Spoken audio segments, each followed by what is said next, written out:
एक बार फिर से आप सभी का हार्दिक स्वागत, अभिनंदन टीएनसी के इस इंटरव्यू सेशंस में। और आज हमारे साथ एक बहुत ही बड़ी शख्सियत जिसके बारे में जानने वाले हैं और बहुत सारे संघर्ष की कहानी। इस संघर्ष की कहानी से आपको बहुत सारी चीजें पता लगने वाली है और किस प्रकार से लिया जाता है एक संघर्ष के बाद, एक लंबी रेस के बाद एक सिलेक्शन।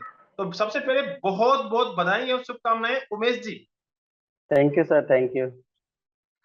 ये इंटरव्यू बहुत ही खास होने वाला है उन बच्चों के लिए जो कि हॉस्पिटल्स के अंदर काम करते हैं। और जैसे कि मैंने आपकी स्टोरी को जाना है और बहुत ही अच्छे तरीके से जान के आपका इस इंटरव्यू सेशन को हम कंटिन्यू करने वाले हैं। आपसे हम आज बहुत सारे क्वेश्चंस को पूछने वाले हैं और आपके संघर्ष की पूरी कहानी को हम जानने वाले हैं। तो सबसे पहले आप यस बताएं अपना इंट्रोडक्शन, कहाँ से आप आते हैं और आपने नर्सिंग कब और कहाँ से पास आउट की। मेरा नाम सर उमेश कुमार है। मैं पाली जिले के एक छोटे से गांव से बिलोंग करता हूँ। और मैंने मेरे बीएससी नर्सिंग उदयपुर से संजीवनी कॉलेज से पास आउट किया। मैंने 2010 में एडमिशन लिया था और 2015 में मेरी बीएससी नर्सिंग पास आउट हुई।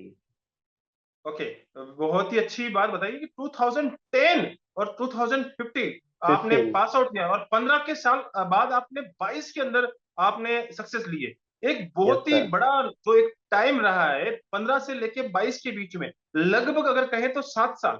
इस 7 साल 7 साल। के पीरियड में आपने जो इतना बड़ा स्ट्रगल किया है, तो उसके बारे में बताएं कि आपने 7 साल के अंदर क्या किया और उस 7 साल के अंदर आपने फिर से क्या सोचा और कैसे इतनी बड़ी रैंक को हासिल किया। अपनी स्ट्रेटजी यस और अपने इस टाइम काल के बारे में बताएं। सर, मैंने 2015 में पास करने के बाद फिर मैंने घर का थोड़ा फाइनेंशियल कंडीशन सही नहीं था।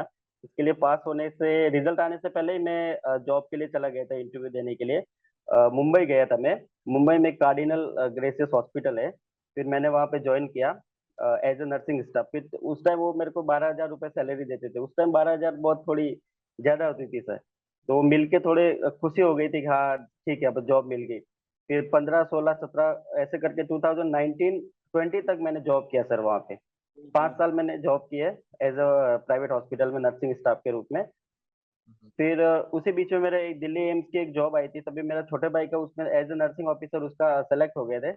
तो वो मेरे को बार बार बोलते थे कि आप एक बार ट्राई करो, लेकिन फिर उस टाइम इतना गैप हो गया था कि सर अभी पढ़ाई भी वापस नहीं कर सकते और जॉब भी नहीं छोड़ सके। अगर जॉब छोड़ के जाऊँ और नर्सिंग अगर कोचिंग करूँ और सेलेक्ट नहीं हुआ तो फिर जॉब भी हाथ से चला जाएगा। तो वो ओके ओके। ऐसा डिसीजन मैंने लिया नहीं था उस टाइम तो।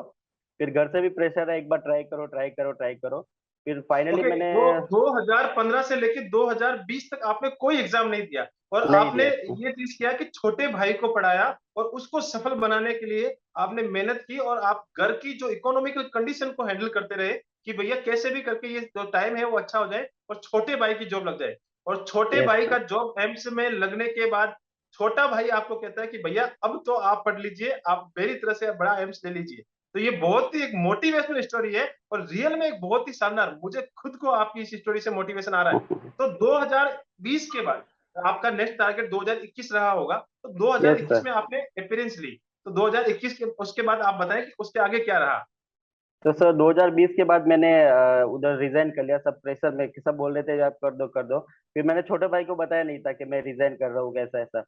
फिर फाइनली रिजाइन करके मैं घर पे आया तो मैंने उसको बताया कि मैं रिजाइन करके आया। तो उसने मेरे को बोला कि आप अभी क्यों आए, मतलब उस टाइम सर क्या 80-20 रेशो लग गया था।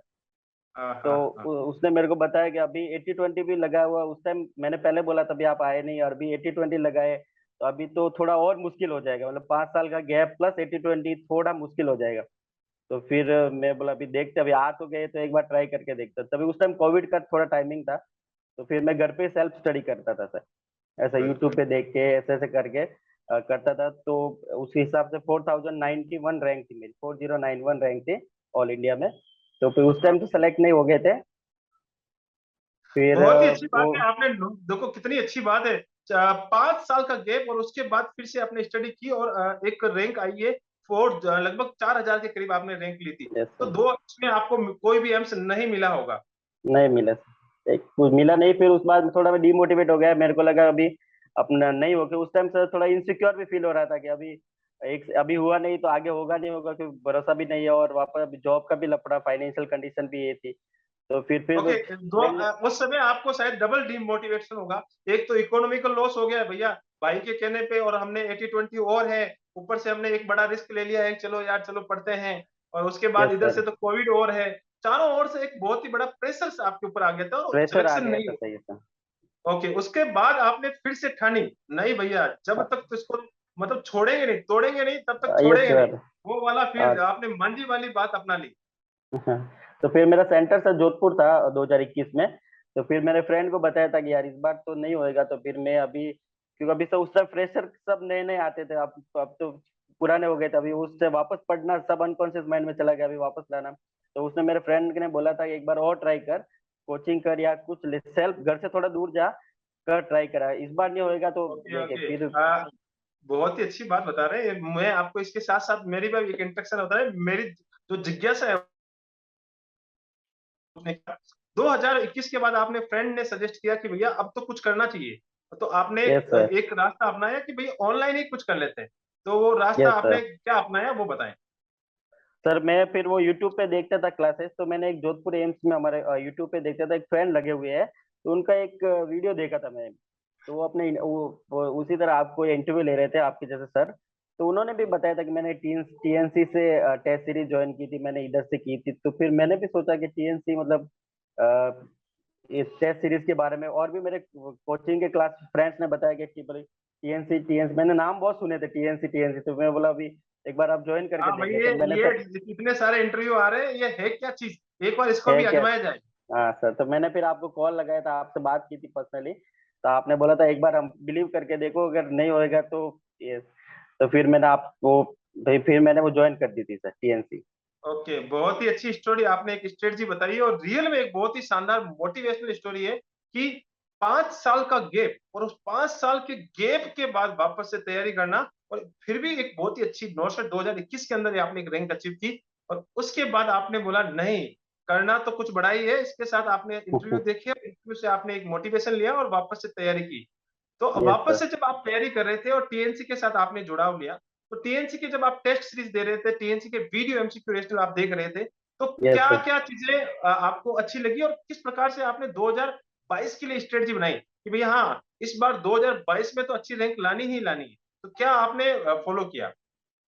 नहीं सर, हम जो टेस्ट जो आपने जो पूरा शेड्यूल बना के रखा था कि सर कि इस डेट को ये टेस्ट होगा, और एमसीक्यू से सर वो सब, तो मैं उसको फॉलो करता था। मैंने क्या किया था, पूरा प्रिंट निकाल के रखा था, आपके पूरा शेड्यूल का प्रिंट निकाल के रखा था, और मेरे वो रूम लेके रखा था, उसकी दीवार पे चिपका रखा था कि आज भाई इस चीज का टेस्ट होने वाला है शाम को 6 बजे, और ये मॉर्निंग में 6 बजे होने वाला है। तो उसके अकॉर्डिंग मैं प्रिपेयर करता था, तो पहले देता था तो रैंक बहुत दूर आती थी, क्योंकि स्टूडेंट ही इतने थे। मैं तो पहली बार देखा था, इस टेस्ट सीरीज में भी 15-15, 16-16 हजार टेस्ट सीरीज में स्टूडेंट दे रहे थे। तो फिर बोला ओके, इतने स्टूडेंट में तो अपनी रैंक नहीं है, तुम्हें देता तो 7,000 8,000 इतनी रैंक आती थी स्टार्टिंग में। तो फिर बोला ओके। कोई ना, मैंने जून में ज्वाइन किया था, फिर अभी तो टाइम है, धीरे धीरे फर्स्ट सेकंड पे भी आएंगे। तो गुड, आपने जून में जॉइन किया था और पहली बार में 6,000 या 7,000 के बीच में रैंक हाँ, आती है तो छः साढ़े छः फिर से हजार एक रैंक। बड़ा डिमोटिवेशन, फिर से एक बड़ा डिमोटिवेशन। अरे पिछली बार तो 4,000 आई थी, अब की बार तो और 6,000 आ रही है। तो एक माइंड में ऊपर से स्टूडेंट को इतना तो बहुत इतना प्रेशर पंगा रहता है होता और है। ऊपर से एक बड़ा प्रेशर। Yes sir.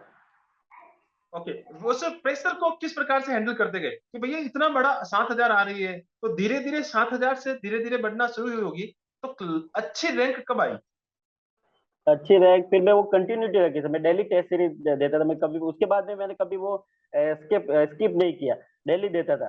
फिर वो धीरे धीरे अच्छी रैंक आ रही, वो कंटेंट जो मिलता था, फिर मैं उसको रेस्टल मिलते थे साथ में, वो पढ़ता था कि कहाँ मेरी मतलब वो ये हो रही है कि वीकनेस कहाँ आ रही है, कहाँ नेगेटिव मार्किंग हो रही है, कि नेगेटिव मार्किंग का भी सिस्टम था सर पूरा, डिट्टो एम्स नॉर्सेट का पैटर्न था पूरा सर।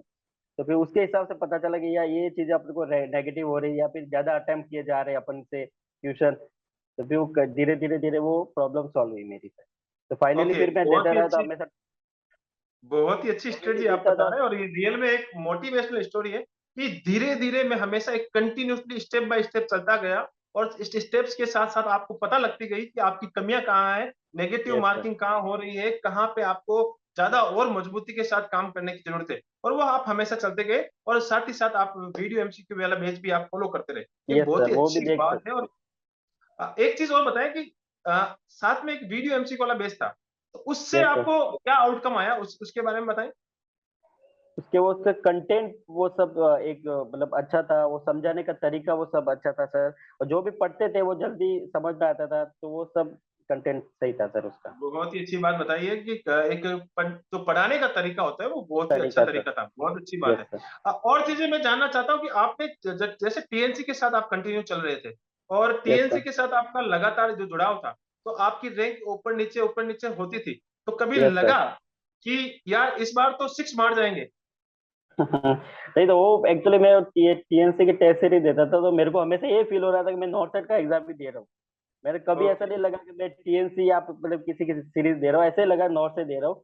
तो फिर धीरे धीरे वो जो कंटिन्यूटी पढ़ाई कर रहे थे, वो फिर वो कंटेंट भी ऐसे ही था कि बुक से पढ़ते थे, सब पढ़ते थे, और आपने जो अपना कंटेंट दिया था, तो फिर उससे मेरे को थोड़ा मोटिवेट मिला कि ठीक है, अभी मतलब हो जाएगा अपना इस बार तो सिलेक्शन।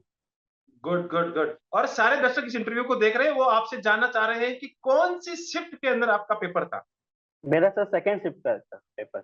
ओके और भी बहुत ही बड़ी बात आप बोल दिए हैं कि सेकंड शिफ्ट जैसा कि मैंने अमूमन इस मार्केट्स के अंदर जो चल रही है बातें, उन बातों से मुझे यस समझ सर। में आया है कि शिफ्ट दोनों ही सेम थी लेकिन सारे बच्चों का यही व्यू आ रहा है कि सर सेकंड शिफ्ट हार्ड थी, सेकंड शिफ्ट हार्ड थी और सेकंड शिफ्ट में भी आपने एक बहुत ही बड़ा एक अच्छा रैंक को अचीव किया है। आपने कितने क्वेश्चन आपने अटेम्प्ट किए थे?